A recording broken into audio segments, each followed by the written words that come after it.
Yeah. Greetings, everyone. This is Payman Lawrence, your host, your friend, your coach. Today, I have another great guest with an incredible story. My new friend, Jan, aka Easy Dutch. We met about 3 weeks ago at the Vietnam Nomad Fest here in Da Nang. He was one of the speakers, just like me, and we connected because is based in the Philippines, and I've been a few times in the Philippines. But also, what also connected us was that he lived in Brazil, and I also spent a fair amount of time in Brazil. So we had quite a lot of things in common that we shared. And as I got to know him better and his story, I said, you know what? I want you to come on the podcast, share your story. And here he is. So a little bit about him. As I said, he's based in the Philippines in Siargao since 2017, and he teaches German online as well as promoting the Philippines to the world. And he's been around. He's lived in a few countries, and he has incredible stories. So we're gonna unpack all of that. So without any further ado, Jan, what my friend, welcome. Hello, Payman. Thank you for having me on your podcast. Pleasure's all mine. So we're gonna talk about your business and all that in a moment. But first, what I really want to know is I want to know you. Who is Jan as a human being and as a man first and foremost? Who am I? Good question. If somebody asks me where am I from, I always tell them, well, my passport says I'm German, but I actually left Germany for good 16 years Wow. ago. And I mean, I still travel back to Germany like once or twice a year, but just to visit friends and family. So for like holiday. But I live in the Philippines most of the time, which means like 6 to 7 months a year. And the rest I spend between Mexico and Germany and anything that's in between those. So it could be literally anything. So I live fully nomadic since 2016. And before it was also like analog nomad, so digital nomad since 2016. So where I can really live wherever I want. But before I was already living in Mexico and Brazil, working for in tourism area, Spain as well. And usually it was like 7 to 10 months a year of work and the rest paid off. So it was quite easy to travel even as an analog nomad. I already visited lots and lots of places. So yeah, I left Germany for good in 2009. Congratulations. Congratulations. Wow. Thank you. There's one word that you mentioned twice is a very interesting word, and I have to admit I had not heard it before. What is it? An analog nomad. If you travel a lot, but the way you make money is not connected to anything digital like the internet.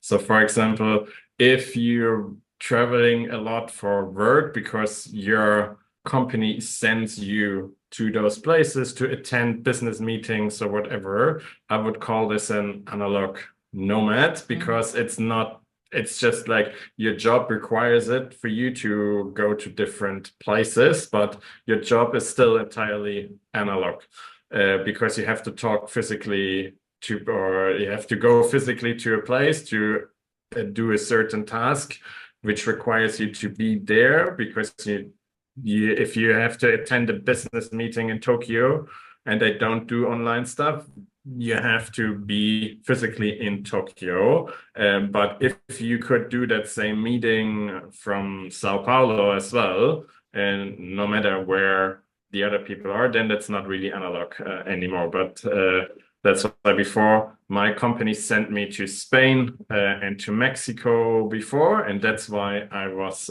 there. But then I had those 2 to 3 months off. The rest of the year, I had to work or 10 months, and then I had paid off the rest, which made it possible for me to travel more. But at that time, I wasn't working at all. I was just actually had free time, so I had nothing digital going on. Awesome, awesome. Thank you. I just learned something new. I'm learning new things every day. Thank you. I appreciate that. You're welcome. All right, cool. Now, the way I like to start my podcast is I like to ask you now, a series of rapid fire questions to further get to know you as a human being, as a man. Are you ready? Yep. All right, Ready. tell us, Jan, what makes you happy? Um, other to make other people happy or a favor if I can see their smile on their face. Love that. What makes you smile? Speaking of smile. Um, dark humor and smiles from other people. Yeah, Germans are known for dark humor for sure. That's for sure. Especially if I tell you 7-1, that brings some good memories, right? Yep. I watched Don't, it with Brazilians. don't mention that to Brazilians. That's all I'm gonna say, especially as a German. Yeah.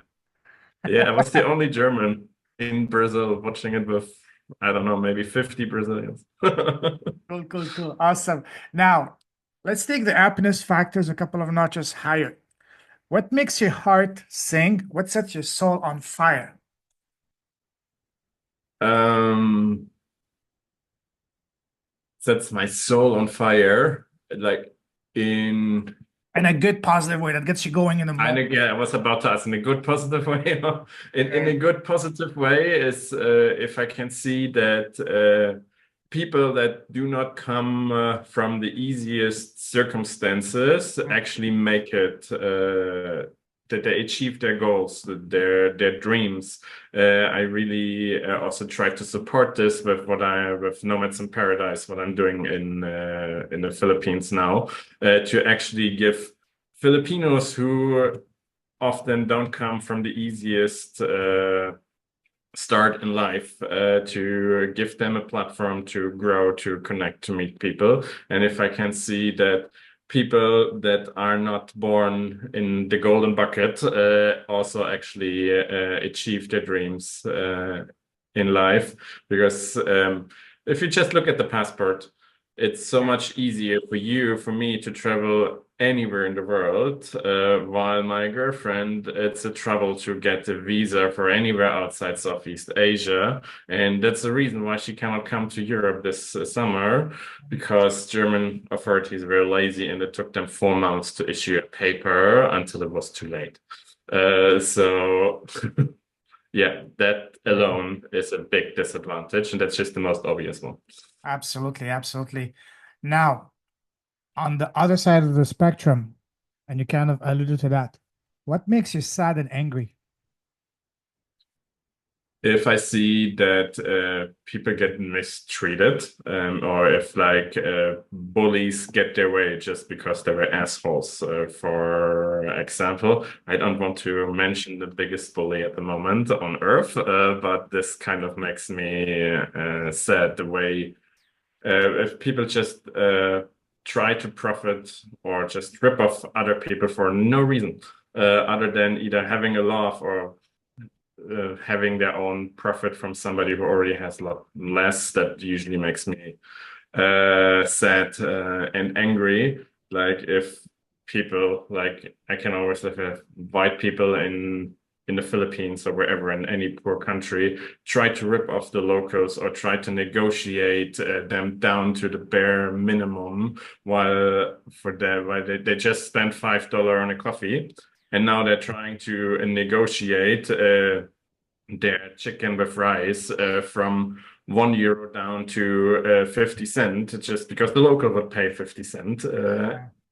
That's for me, that makes me angry if people are like this. I'm completely with you. The first time I noticed that was in, I'm not going to mention the citizenship of the people, but they're very famous for being very cheap. In Thailand, the 7-Eleven trying to negotiate a bottle of water, which was 20 baht. You wanted to pay only 15 baht. It was Yeah, picking up the liners. You know what? Okay, I'll pay for you. Just go. Just let us go. You know, yeah. so frustrating. Yeah, I'm with you. yeah. I know who you're talking about. I think Yeah. everybody knows, I'm except also them. kind of know what you're talking about. The person that upsets you, is he American? Can be, but it's often there are other nation that is very famous Okay. for being very cheap. Okay. Yeah. No, okay. I know. I know. Okay. Cool. Awesome. Now, what scares you? What scares me? Mm, difficult question. Um, Other than balut. Have you tried it? no. My friends tried to get me to get it even when I was pissed drunk, but I couldn't. I just couldn't. No, my girlfriend loves it, but she doesn't even get a kiss until she brushed her teeth after she ate that. Oh yeah, for me it would be Uh, seven businesses later, 7 businesses later after. yeah. Yeah. No, the one thing that came to my mind, but I know that's not what you want to hear, is like my girlfriend scares me sometimes. Oh really? In what way? Tell us. That's interesting. After she ate balut and wants to Oh, kiss me. oh yeah, that's it. No, no, absolute no, no. Awesome, awesome. No, but on a serious matter, maybe sometimes a little bit at the moment, the way that the world is changing very quickly and in a very unpredictable way, because like I mean, my generation was extremely lucky that I was born long enough after Second World War, so Europe was rebuilt and rich, and there was for a long time there was just no way that that war would come back to Europe. Like till like for 3 4 years ago, I said like I can travel Europe whenever I have a girlfriend to go there that wants to visit all those stuff because nothing is gonna change in Europe. Like it's just gonna be the same now and in 20 years. There's nothing I'm really missing out on by comparing it to if I go now to the Philippines or in 20 years, there will be a massive difference compared to the change in Italy or in Germany. But now I may have to rethink this a little bit, like with the events in Ukraine and how everything is going down right now. So that might, I was lucky that for my whole life, there was never really the threat that whatever government wants me to go to war for them. And I would say this time is kind of over now. And that's what scares me the most. But on the other side, I have a lifestyle that enables me to probably get around any law or regulation they come up with, simply because I can run my business location independent. I don't have to be in one place and then stick to those kind of rules they come up with. Absolutely. As far as going, I completely agree with you. As far as going to war for a government, as you say in German, nine, nine, nine. Absolutely Yeah. not. Nine, nine, nine. Yeah. Awesome, awesome, awesome. Now, what would you say, Jan, is your number one personal superpower? My number one personal superpower. I think I can explain things very well so that people actually get it. And at the same time, I like explaining things to other people. I like to give feedback, and also I'm very observative. So I also already heard from many people that the feedback I can give them is very valuable. And also, I can communicate it in a way they get it, and without being offended by something. So I would say, like, explaining things. I mean, my whole business is based on explaining things a little bit differently. So I would say that's my superpower. Also, in kindergarten, already my nickname was Professor. So I think that means Wow. something. Only thing missing, you're missing just some glasses. That would make it perfect. Yeah, my eyes are still good enough. I don't need them. I always saw Just a way fake one, just to. my eyesight. I sometimes I could cheat in chemics classes because they had the period system in the Yeah, yeah. back, like technically very far. Nobody could read it except me. So I could Okay. read it even in the exam while everybody else was, no, that's too far. That's cool. That's cool. Awesome.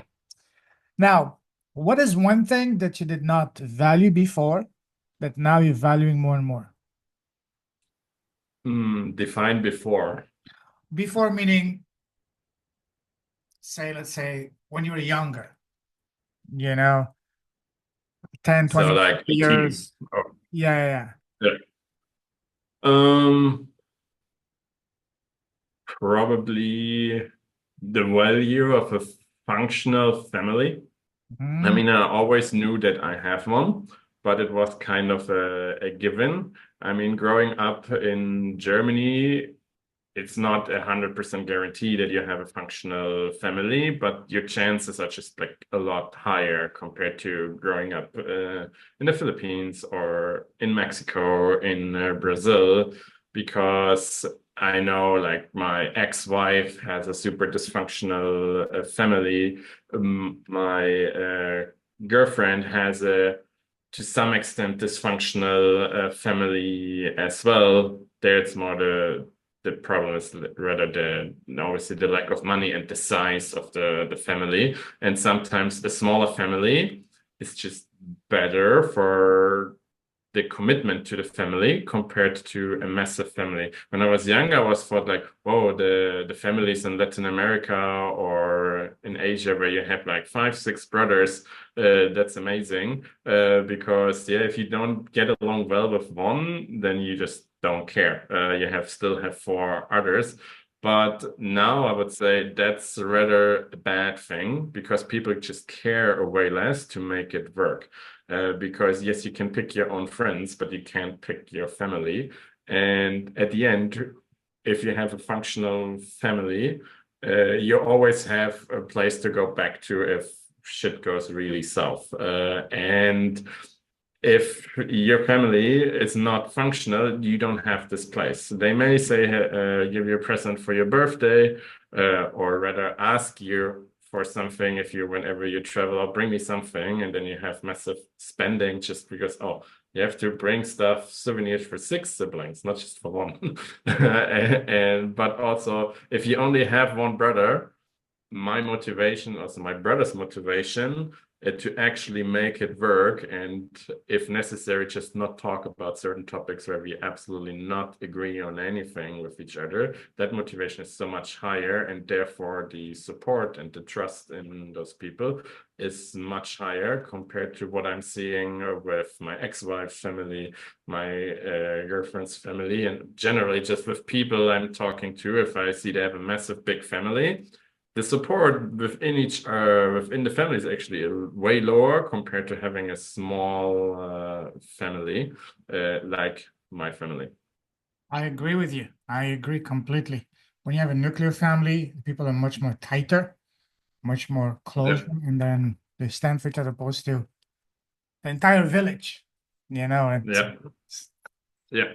If you're the black sheep of that village, then you literally don't have a family, and Good luck. that's Yeah, will not. I mean, it can happen. Always depends a bit on the person, even in a smaller family. But the motivation for the rest of your family to make it work is just a lot higher. yeah, absolutely, absolutely. Awesome. I have a feeling that you love traveling, don't you? Yes. I know. We can do an entire episode on traveling, and we may do that another episode. But right now, I want to take you down a different type of traveling, down memory line. Go back to when you were Yep. growing up as a young boy in Germany. Um, people around us, family, relatives, neighbors, teachers, always ask us, "Hey, Jan, what do you want to become when you grow up?" What was your answer to that question as a young boy? Um, Something with planes. So pilot was the preferred Really? one. Yes. Pilot was my nickname when I was growing up too. Uh.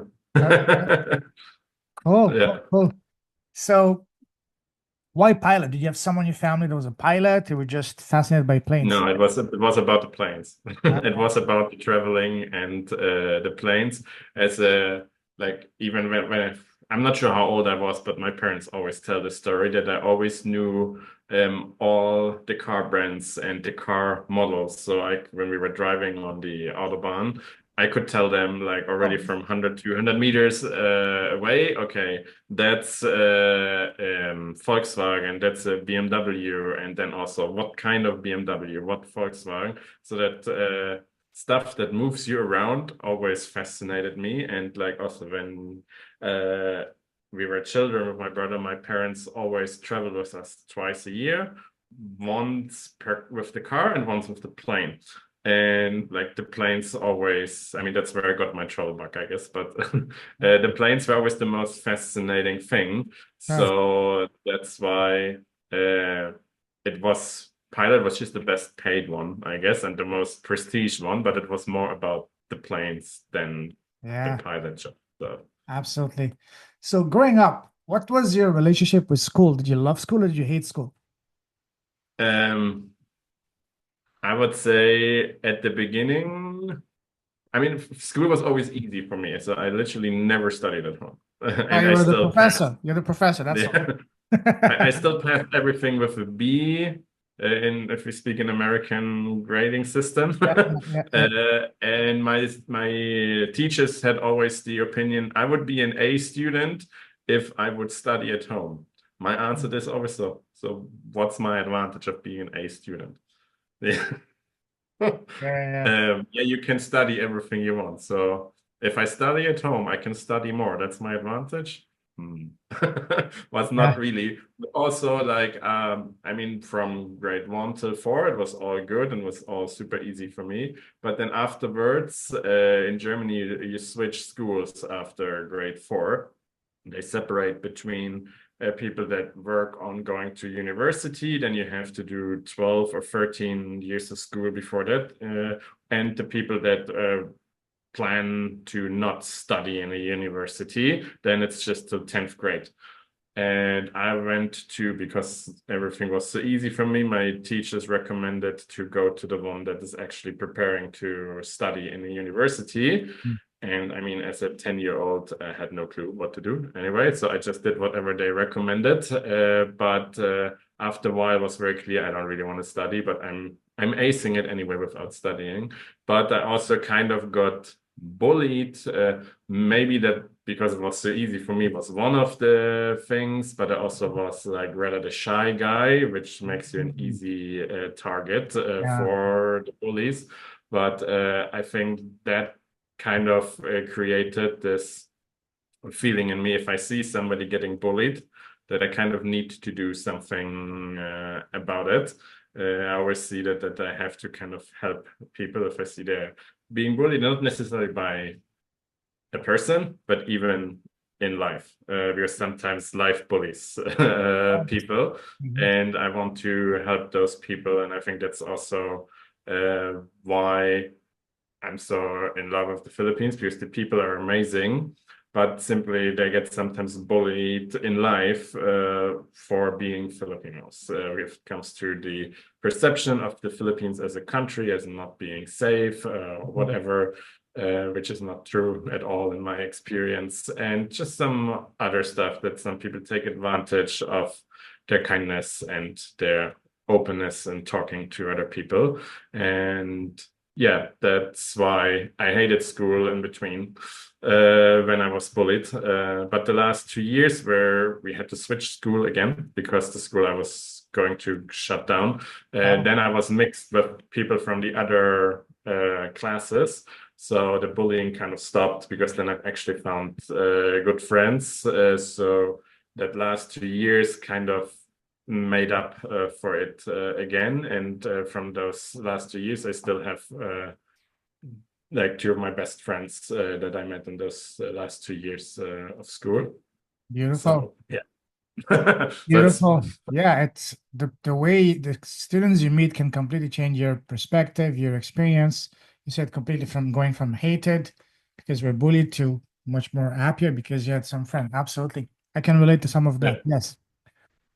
When you were in school, what was your favorite subject and your least favorite subject? Uh, till the 10th grade, my favorite subject was math, simply because it was the easiest one for me, and geography.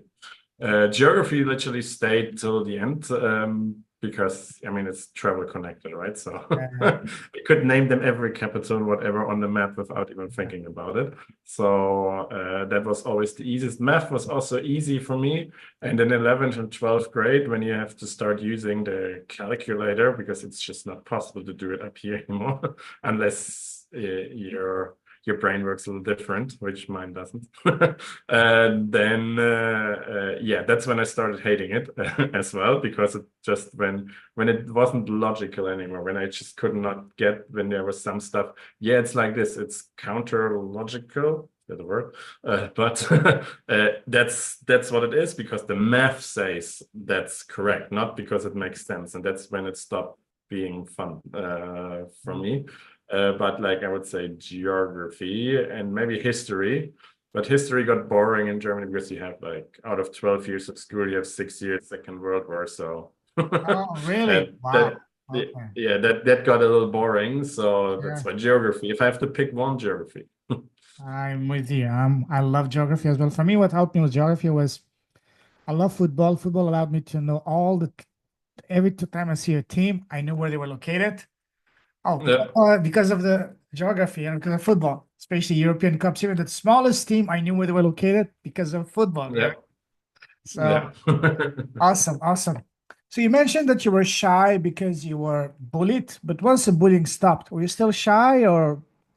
Yes, I mean, in some certain situations, I'm still shy today. You might not would never guess this if you see me now on stage as a speaker or promoting stuff. I mean, not really aggressively, but definitely not in in a shy Confidence. introvert Yeah. way.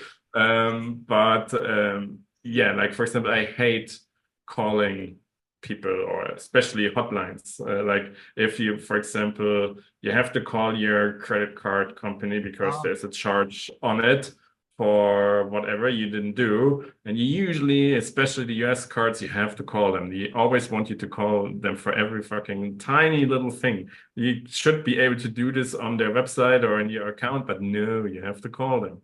I absolutely fucking hate it. I always find, so is there a way to do this through the chat or through the AI assistant in the yeah. app? Even knowing that's probably taking me 10 times as long as just calling. Nope, I don't want to call. Also, what I cannot really just go to people on the street and start talking to them if I Mm. don't know them. Like, give me a good enough reason why I should do that, I would probably do it. But just like for just because, no. Okay. uh, can't do it. Yeah. Okay. So when you were in school and growing up as a youngster from, say, school to university, were you popular with the ladies? In Germany, no. Okay. And outside of Germany, you were a lion? No, but it was easier because I'm not the local. Ah, okay, okay, Like in okay. Spain, it was already kind of easier because I was not the local. I mean, if you're not the local, Really? then it's always a little bit easier, right? Because as a local, you're just one of so many, and therefore it makes it harder. But also, I was kind of shy, not very confident, and those are both things that girls usually don't like too much. Yeah, that's true. Do you remember what was your very first job? And do you remember how much you made the first time you worked in your life? Including internships or like school Anytime internship. that you worked and that you get paid. What was the first time that you worked and you get paid for? If you still remember. The first time I worked, but it was kind of unpaid, was like a kind of a secretary internship in a steel product producing company in the village of where my parents still live. But that's when I was like 14, because in Germany you have to do some internships in your summer holidays at least once. And but that was unpaid. The first time I got paid was, yeah, a flight counts as payment, right? So was an internship when I finished the school, the 12 years. I did not really want to just study more. So just go to school more. So I tried to find a job, but like started that search very, very late because I didn't really have a plan. So whatever.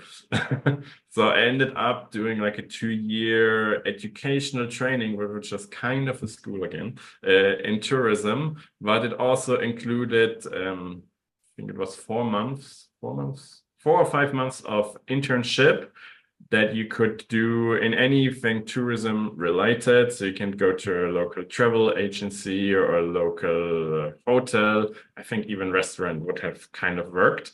But I had the hotel in mind, and why in Germany? So I searched something in Spain, in Gran Canaria. So I actually did a 4 month internship in Gran Canaria, working, I think, 2 weeks in the kitchen. Absolutely hated it. And then most of the time at the reception, at the restaurant, actually, uh, waiter and cleaning up the dishes and everything, and then also at the reception of the hotel. And a payment there was accommodation, the flight, and I think something like 50 euros a month or something like that. That's just like something in cash. Okay, wow. Okay. Now let's move forward. From the time you left school to now, how would you describe your path? Would you say once you get into one lane, you were set for life, was smooth sailing, or was it more like a turns and twists, like a roller coaster? Oh no, I always like when I saw the an opportunity presented itself, I pretty much grabbed it. And I actually never really had a plan on like, I mean, I have a kind of a plan what I'm doing the next year or something like this, or maybe next year. But after that, I mean, there is a general idea, but not really a plan. And this general idea changed quite often as well. So, but I usually, if I see there's an opportunity that brings me closer to what I actually want to do, then I just grabbed it because, like, for me, I mean, it started with the job as a sales representative in Spain and in Mexico. I really like the kind of lifestyle to work, not in Germany, in the warmer countries where I actually like the weather and the people, and then also have enough time to actually just travel to explore. And when I traveled through Latin America, where I met my ex-wife. I stayed for almost 2 years in Brazil. I loved the first year. I hated the second year. And when that was the second time this happened, because this happened in Spain before. Before, Canary Islands was my dream destination because we spent several holidays with my parents there. And the German tour operator even sent me to Canary Islands to work from there. For the first year, I loved it. The second year, due to it was the exact same place, so the exact same island, everything was the same. Like, you know, a second year on that island in the same place. I already, and the payment was also significantly less than the first year that played a role. But like, I loved it the first year, started to hate it the second year. And then this happened in Brazil again. Loved it the first year, hated the second. So that's when I realized, okay, probably I should not do more than 1 year in one place because then I start hating it. And that's pretty much what I really stuck to ever since, that like 1 year is the limit to stay in one place because otherwise I start hating it. And I think it works quite well with the Philippines because I never even make it close to this 1 year in a row because now I can also afford to not being stuck in one place. So I can actually move around. So I usually stick to 6, 7 months to the Philippines and the rest somewhere else because then I never get tired of the Right. Philippines. Yeah. And I'm actually excited every single time I go back to the Philippines just to be back in the Philippines. So pretty much I just like there was never a path that I just strictly followed other than this not sticking to the same place for too long. Wow, beautiful. And if I remember also, you also spent some time, correct me if I'm wrong, in South Africa? And not really, no. I mean, I've been there 2 times during pandemic, but Okay, wow. that was because I it was possible, and I have a very good friend there, And then the second time was also there was a Nomad base there. So I went the first time just to see my friend there, and that was actually right when COVID started. So that was a little bit of a nightmare. The second time I went actually for New Year's. So we had a nice trip. And then I think right after that was a Nomad base also in Cape Town. But yeah, so in total I maybe spent 2 months in South Africa. That's Wow. also my only African country if we do not count the Comoros Islands. Yeah. Well, we'll count them because it's South Africa. Yeah. Awesome, awesome, awesome. So what took you to the Philippines? Originally a girl. I Ah, was as always. teaching, yeah, I was teaching German online back then, also to groups of Filipinos, because there's plenty of nurses and doctors who learn German, because Germany needs nurses and doctors a lot just to run their hospitals and everything. And yeah, there was one girl that was like we got along very well, and then also started to chatting like on a daily basis privately. And yeah, that made me decide to move from Mexico, where I was staying most of the time back then in 2017, to Manila without like that was the only reason. I also did not really check yeah, what's the Philippines actually, other than what I knew from my students. I knew by then that they speak very good English, because like I knew that from them there they speak English, and that it was a former Spanish colony, but that was pretty much it what I knew about the Philippines back then. But I just said, oh, let's go to Manila, it's just for her. How long you stayed in Manila for? Um, Originally, my plan, I booked accommodation for like 3 months or something like that in Manila. But at the end, it did not work out at all with that girl. But I stayed in Manila almost 2 years then, not consecutively, but like it was my home base for 2 years. So you learned a lesson after 1 year, just leave, come and travel, come back. Yeah. Awesome, awesome, awesome. And so you've been in a few places in the Philippines. You've been in Manila. Where else in the Philippines have you lived? Yeah, I stayed 2 years in Manila. It didn't work out with that first girl, but then I had a girlfriend there for 1.5 years, more or less, which was the main reason why I stayed that long in Manila. After that, the base was mostly Cebu City, which is a smaller version of Manila with most of the good stuff, without the bad stuff like excessive. I mean, there's traffic here too, but not as bad as in Manila. And you're way quicker in the nature compared to Oh yeah. Manila. But for the last 2 years, it's mostly Siargao. I mean, Siargao is a little bit harder to get to. So I still like now we're still spending 2 weeks in Cebu, just because my girlfriend is also her siblings. There's like 4 graduations of like her 6 siblings, like 4 of them having a graduation now this weekend and next week. So we're staying here for that. But yeah, most of the time in Siargao, no, the surfer island, without being a surfer myself. So it's a smart decision for you to live in a different location than where your girlfriend's family lives, from all the things I've been hearing from people. Don't live in the same town, you know? I think for me, it doesn't matter too much, but for her, it's probably a lot of more peace to be in a different town Yes. compared to living very close to her family. Less pressure, less demands, and all that. Yes, yes, yes. Yes, exactly. Okay. What do you like the most about Siargao? The the thing that I like the most in Siargao is first that it has like the small island vibe, but with lots of stuff that you usually only find in bigger cities, like the good international food. So you can find food from all over the world, also with very good quality and fresh in Siargao.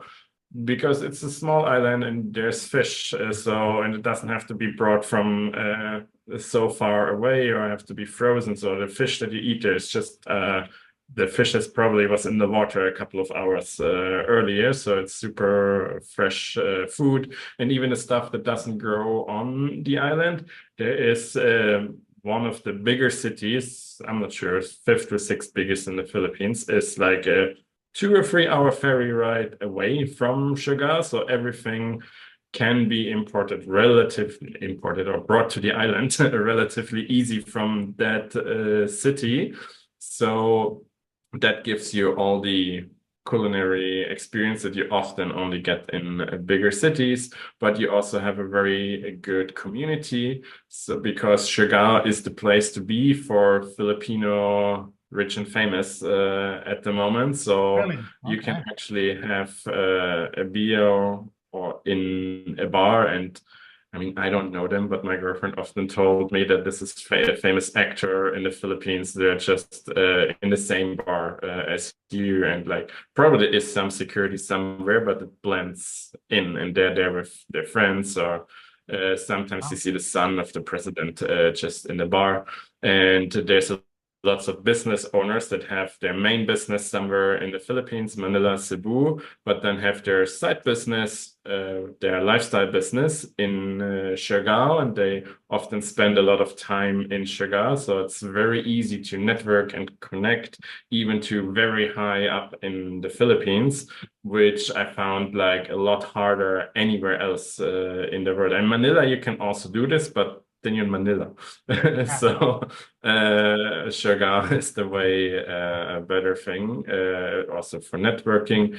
And if you like to go out, I mean, Philippines itself is already like super, maybe not famous, but it's very easy to party here because Filipinos love to party. But Siargao is also very special if it comes to this because it's also known as Party Island because many people from Cebu, from Surigao, which is the closer, bigger city, and Manila, just come to Siargao for the weekend simply to party. I mean, to surf as well. There's just so many activities that you can do. And yeah, it's like the connections you can make there are on average very high level compared Mm. to many other places. Maybe not like Dubai, Sure. but like for whatever you pay to be in that place, it has probably one of the best value propositions if you with who you're gonna meet there. Because also Philippines is not the cheapest place in Southeast Asia, and especially Siargao is not. So we've just been to Vietnam, and I mean people there are nice, but especially if you go to the networking event, you have lots of people that are just starting out or that are just on the mindset, on an employee mindset, where they have their 9 to 5 job. It's just now remote thanks to COVID, but they have their 9 to 5 mindset. And I mean, there's nothing wrong with them. It's just like, I don't see enough reasons to actually have like a longer conversation with them because I'm not going to learn Sure. anything there. And so I had to be very picky with who am I actually gonna talk to because often I was like after 2 sentences, I was like, okay, I need to find a reason why I have to leave now. And in Siargao, I mean, it happens sometimes, but like very often, it's just like you can just talk to anyone, and it's most likely a very interesting person. Apart from being the locals being super open, English speaking, so you often have just also amazing conversations with the locals, no matter what they are doing. They're obviously often also just like the regular Filipino, but they're so interested and so nice and funny that it's really just also an enjoyable conversation. Amazing. You should work for the tourism board for Siargao because I heard that it was a beautiful island, but it was mostly for surfers. And because I don't surf, so maybe it's not for me. I don't even consider it. But now, Yeah. especially the networking and the quality of life, uh, that's what I'm looking for. One question about Siargao.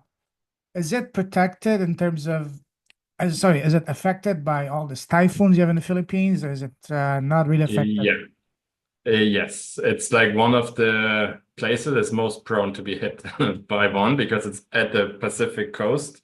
So Ah, that's where you usually get the hardest hit because they usually come from the Pacific, mm, and it's at the Pacific. That's why you have the waves, because usually in the Philippines the water is mirror flat unless you are at the Pacific Pacific side. coast, because that's why you have this world-class surf breaks.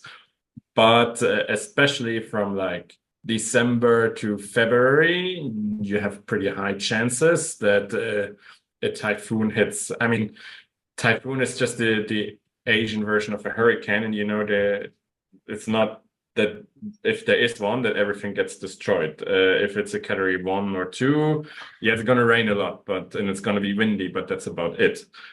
From category 3, it's getting more dangerous, and the last big one was in 2021.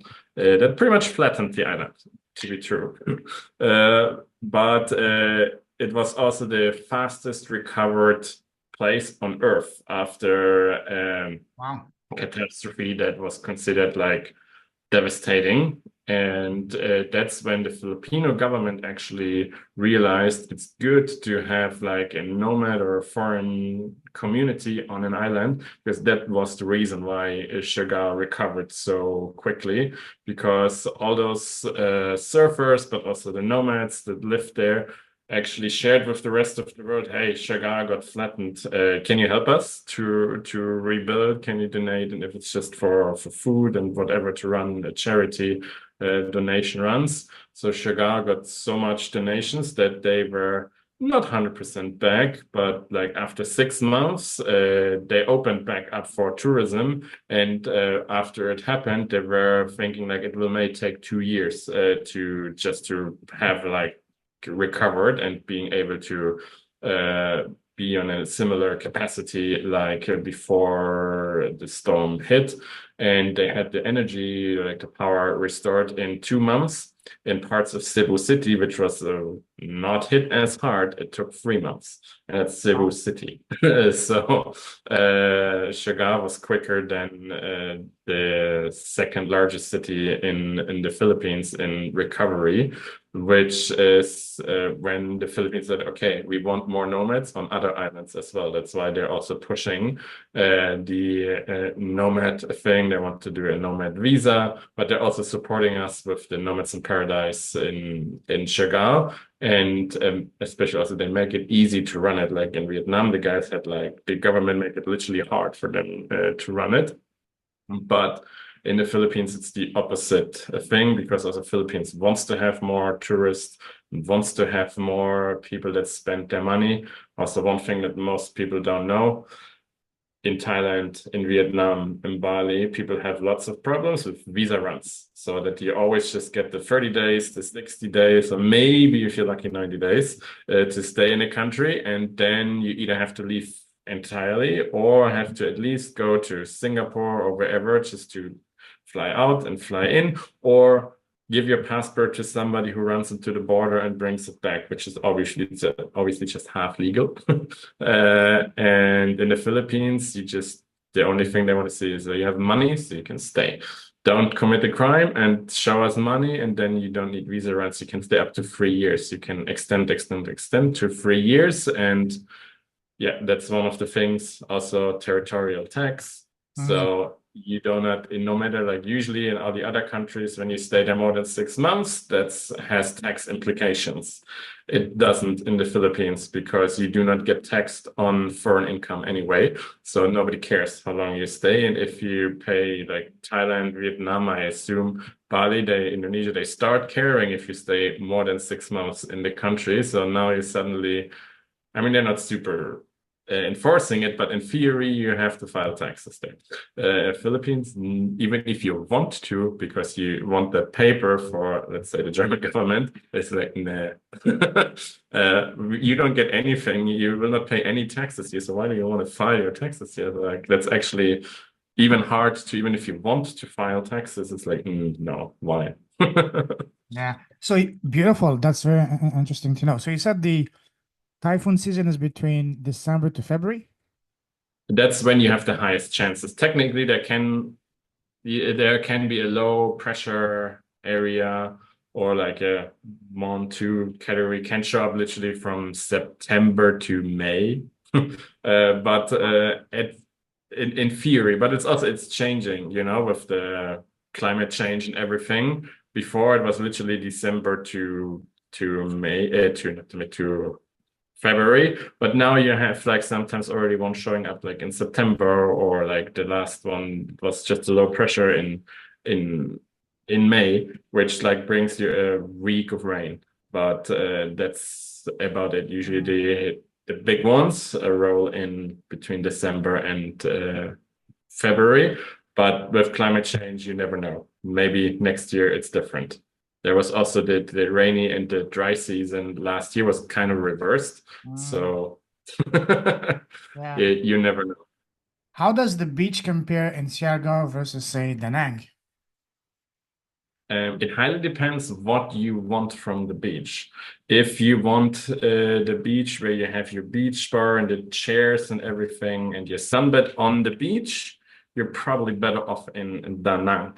But if you wanted crystal clear blue water, snorkeling from the beach, just snorkeling out, really white beach. I mean, it's whitish in Da Nang, but in Siargao, it's usually smaller beaches. So it's not like that you have like in Da Nang, this like, I don't know, 50-kilometer long stretch of Yeah, beach. white It's sand. Yeah. usually like smaller coves, or like if it's a longer stretch, it's usually there's a reef in front of it. Like in Da Nang, there's no reef in front of the beach. That's the main reason why the water looks a little bit muddy, because it's mixed with so much sand. And in Siargao, you don't have that, because you're always like in the entire Philippines, you don't have that, because you always have a reef in front of the island, when that's where the waves break, and then that's why it's getting like mirror flat also till the beach, which sometimes means on low tide you have the super nice beach, but then you have rocks like just like 10 centimeters out of the water, because that's the already fossilized reef. But on high tide, you can swim nicely and it looks super amazing. But to be fair, most beaches on low tide are probably a little bit disappointing, but on high tide, they are one of the most amazing ones in the world. But then you have also beaches between mangroves in Siargao, and also in the north, you have those where there is no reef and the waves just break at the beach. But due to that, the water is getting deep quite quickly, it's still blue. So there is not too much sand going on in the water. Yeah. So yeah, it's like for the looks, it's 100 times nicer. For the swimming, not always. Yeah, I remember when I was in the beach in Cebu, Lapu-Lapu, even in Bohol, you almost needed to wear shoes because the rocks were really painful to walk on the rocks. But Yes.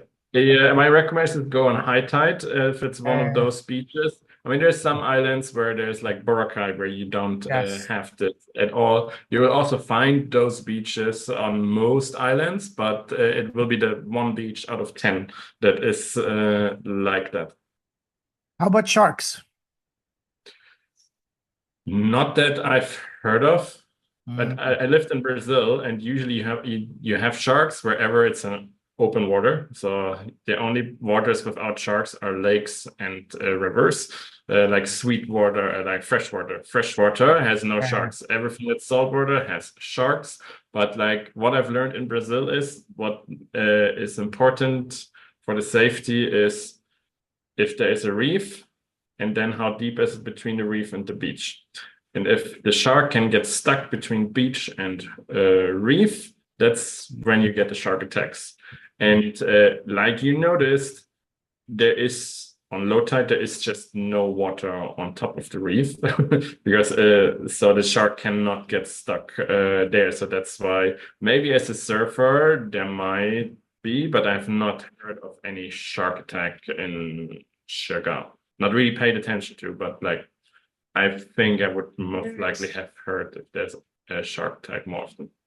Beautiful. Thank you. Really making me curious and intrigued about Siargao. Definitely put it on the map for me. Definitely planning on going back to the Philippines next month, and Siargao is definitely going to be on my plans. So May, June, July, that's a good time to be in Siargao. It's very hot, but apart from that, yes, definitely. Like How if you about the like the rain? heat, Is it rainy season or? it's yeah. In theory, it's dry season, Oh, but like I said, like last year, it was reversed. I So see. it will probably still rain a little bit, but not too much. Usually, if it rains, it's similar to like what you get in Thailand. It rains for 1 hour, like opening On Malaysia. everything and it's Yeah. buckets down, and then 10 minutes later, no cloud in sight. So Wow. yeah, it's often like you can see the cloud coming in with the rain, you can see coming close, so you can calculate more or less how long it's going to take for the cloud to be here. And then it's there, and then you already see, okay, that's the end of the cloud, and it just passes through. Beautiful. Love that. Interesting. Now let's move. Let's switch gears. Let's talk about your business. Tell us about your impact in your business and all that good stuff. Like my main business is kind of teaching German, but through What do you mean, kind my of? I'm not doing it in person anymore, like Okay. before when I met that Filipina, but I do it through YouTube and my website. So they usually come to my website and sign up for email funnel, and then can buy books, ebooks, courses. I also do it for teachers, so teaching teachers how to teach and also how to create materials with AI is a new product for the teachers. Also about to roll it out for like as a language for language learners to implement AI more in the courses that I have already for them. And that's my main business. So that's the bread and butter that pays all the bills. But the one I'm more passionate about at the moment is the one in Siargao, Nomads in Paradise. If you Google that, you will find it immediately. But I'm pretty sure you also put it in the show notes. Yes. And that's a nomad conference or festival in Siargao, September this year, 14th to 21st of September. The concept is similar. I'm not sure if your listeners have been to Vietnam Nomad Fest or Bansko Nomad Fest or maybe Nomad Cruise.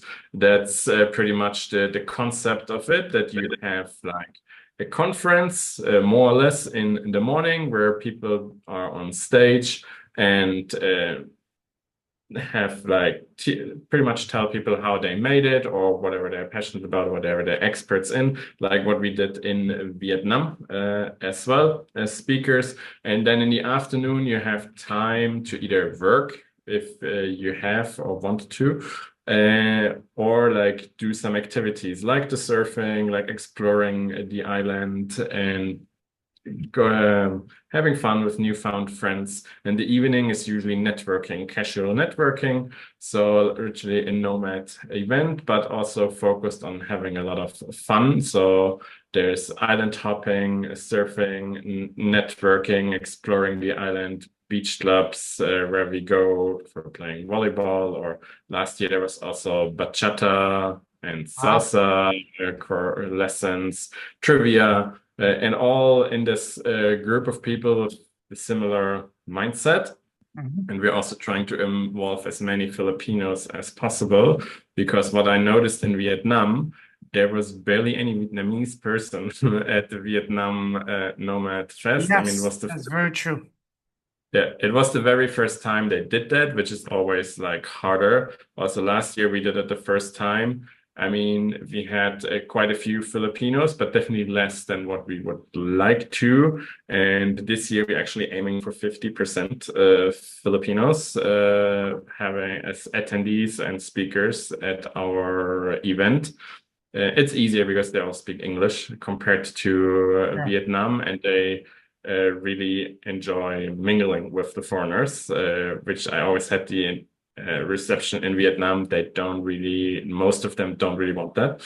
And that's also one of the focus to give Filipinos access to this international community of entrepreneurs because their passport usually keeps them from going to events like this. I mean, it's just popping up this year a little bit more, like in that there was something in Thailand and Vietnam. Till last year, there was nothing in Southeast Asia where Filipinos could go without having to get a visa.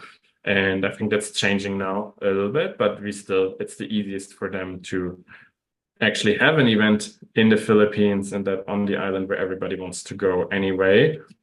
And the focus is always casual networking with Filipinos and international community combined. And organizing this once a year is my passion project at the moment. I love that. I'm actually looking at your website. The dates are amazing. Yeah, I'm works very, good for your I'm very schedule. tempted. I'm very tempted. I'm very tempted, you know? And the price is right too. I just checked it. So, and Yeah. are you still looking for speakers? Yes, definitely. I'd love to speak. You saw me at the Vietnam Nomad Fest. I'd love to share my Yeah. gift, Yeah, let's talk about it. I think off the podcast about Absolutely, that. absolutely, Yeah. absolutely. Listen, I'm getting excited. That will be the reason for me. That'd be a very good reason for me to go and maybe stay longer than usual and in a Yeah, beautiful but new that's what place. happened last year. Like there were so many people that changed their flights out because they thought like, okay, like what many people do in Bansko or Yeah, also in Japan or Vietnam on those fests, they stay like maybe a week before, a week after and book their flight to the next place. But many people actually, oh shit, no, I want to stay here and had yeah, then their flight changed to later on. Yeah.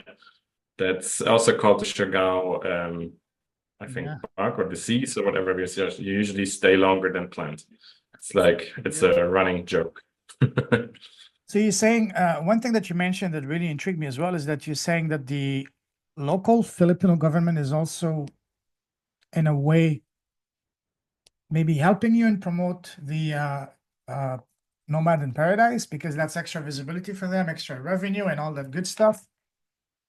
Like helping is always like the thing. Like they cannot really help financially. Sure, sure, sure. Um, but they gave us good contacts to other companies that they might be pressuring into sponsoring us a little bit.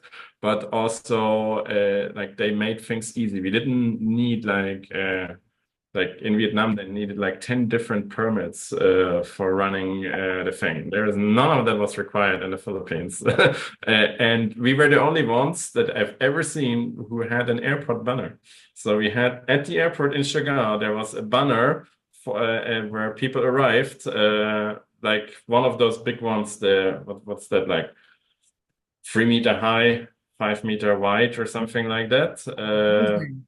Whereas at the airport, where everybody, when you leave the it's not really a terminal building. It's like when you leave, where you come out with your luggage. That's where the big banner was, where everybody Wow. could see it. So that was the support they could give us. And I think now that we actually run the event once, it might also be easier for them to give more support than this because they can also go to their superior, to the one who can liberate the money.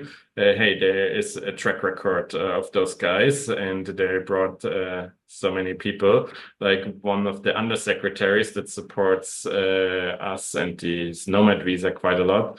When she saw me speaking in Siargao, in Japan about Siargao, where she also promoted the Philippines, she came to me afterwards. You're doing a way better job than me in promoting the Philippines.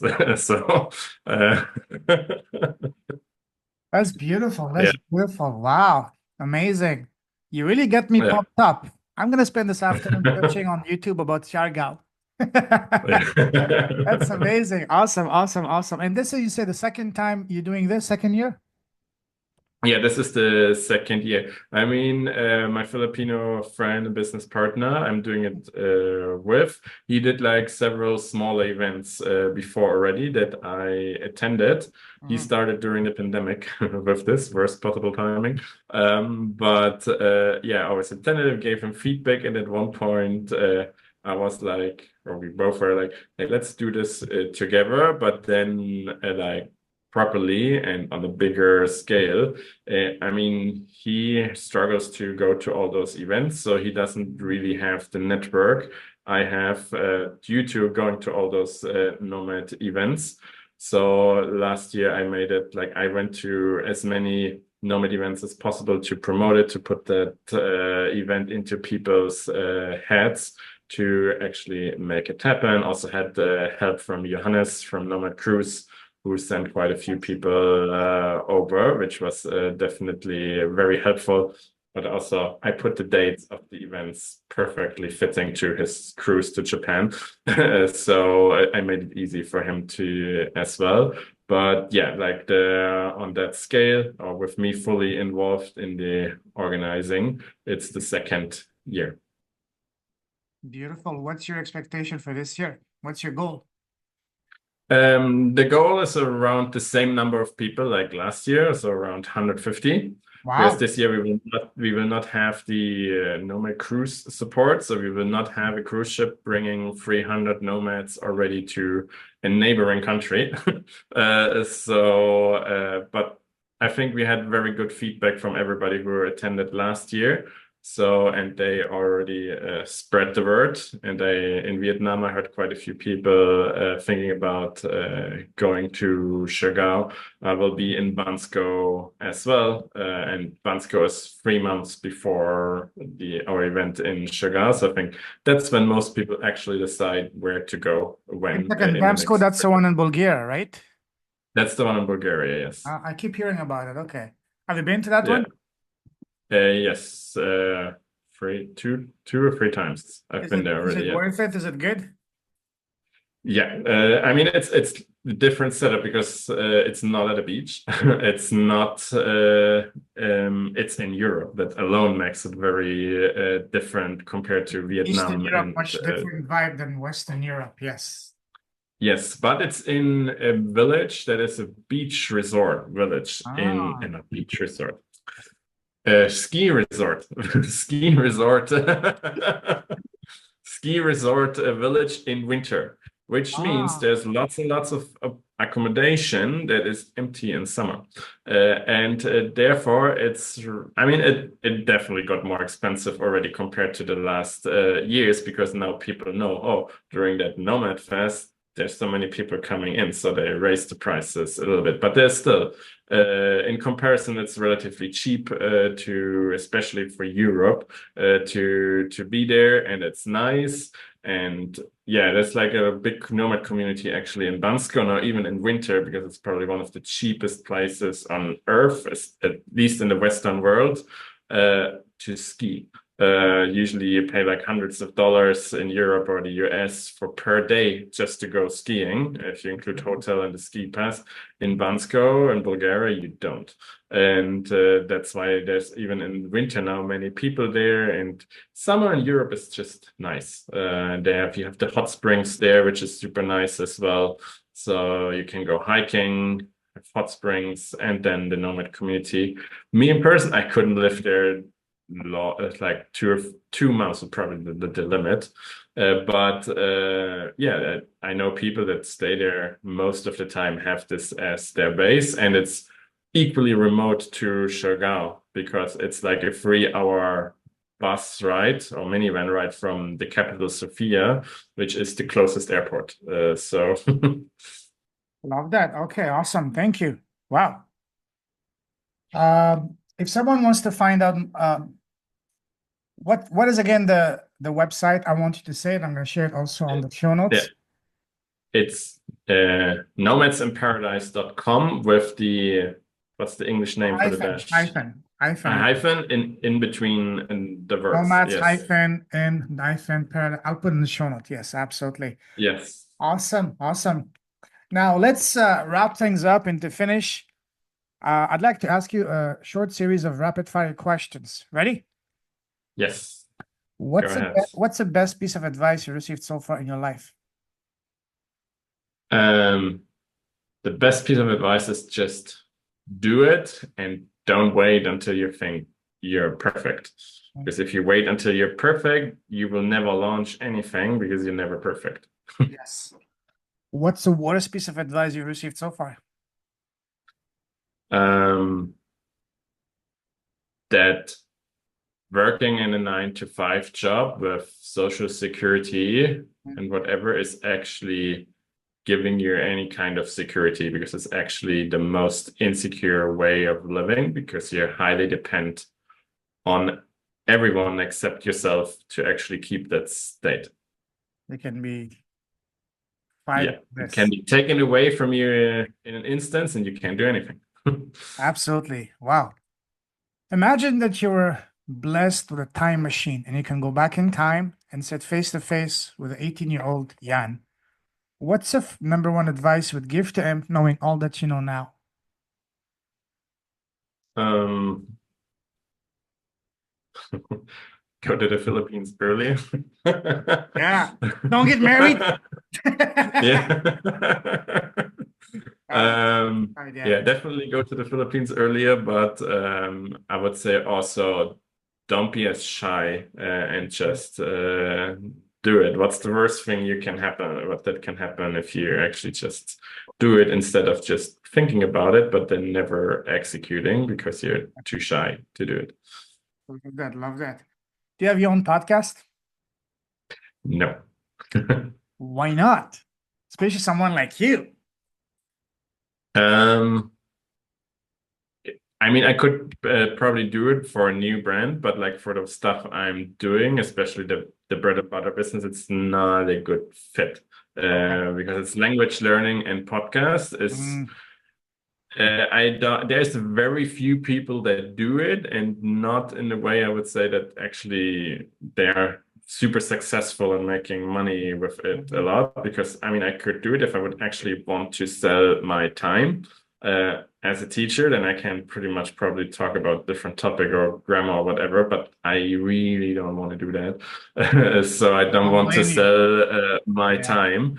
That's why I really focusing on the stuff that actually gets me not definitely away from the money, time for money. I mean, I don't really do that at all anymore, but simply because I always Okay. prioritize that. I did not prioritize the maximum amount of money I can earn right now. What do I have to do with it? No, I always prioritize the freedom kind of thing. So I don't want to have a schedule, and I want to have my money completely disconnected from the time I'm putting in.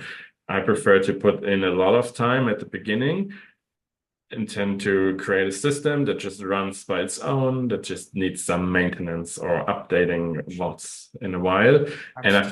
think a podcast requires a schedule, and I hate schedules. I hear you. I hear you. Awesome. Imagine if you were to interview yourself. Let's say you have a podcast and today you're interviewing yourself. What's the first question you want to ask yourself? Hmm. First question I want to ask myself.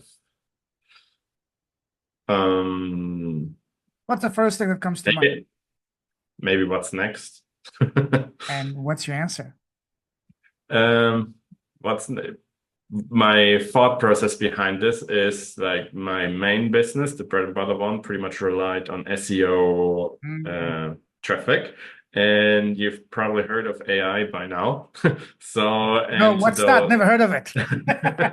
Joking. and Yeah. ChatGPT and Gemini, whatever, really carves a big hole in the traffic that you get from Google, regardless of where you rank. And I mean, I still get quite a lot of traffic, but I obviously have to think about like, so what's next? Where do I get my traffic from in the future? Or how do I change my funnels, my business model in order to keep on getting money while I'm sleeping? Beautiful. Beautiful. Um, the last question I ask, and that's my favorite question to ask all my guests, and that is, what is the smallest thing you've done that has had the deepest, most profound, positive impact on both your life and business? For example, for me, it's been starting my podcast. What about you, Jan? Um, I think the biggest impact for the kind of smallest thing was taking that flight from Mexico to the Philippines for that girl. Like it had like no impact with that particular girl at all, but that girl made me go to the country where I finally felt like, okay, that's my country. That's where I feel like I'm home, where I don't feel like I should leave now. Let's find a new country, or where I start to hate it after a while if I stay there for too long.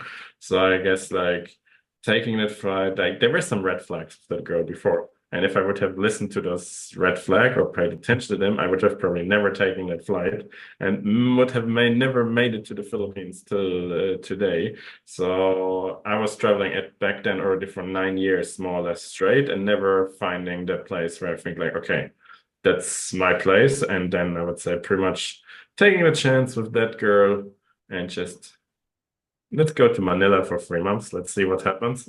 Yeah. That probably had the biggest impact at the end. Beautiful, beautiful. Listen, absolutely loved our conversation, and this is just the beginning. I was really happy that we met, and who knows, we might meet again in September in Siargao and your Sugar, yeah. if someone wants to connect with you, what's the best way to reach you? You can definitely connect with me on Instagram with Nomads in Paradise. That's I answer there, or also my private one. It's Instagram. It's Jan, so JANR _ PH Philippines, or LinkedIn. I'm not sure what's my handle there. Jan Richter, and then you find the same picture like on my Instagram. Send me all those and I'll put them in the show notes. Yes. Okay. Yes. One last question that came to mind while you were talking. So you said you've been in the Philippines since 2017, 8 years now. Do you ever get a feeling, a desire to explore another country? And if yes, which one? Really, the answer to this is absolutely no. But because I do not really explore places anymore, and a country counts as place for me.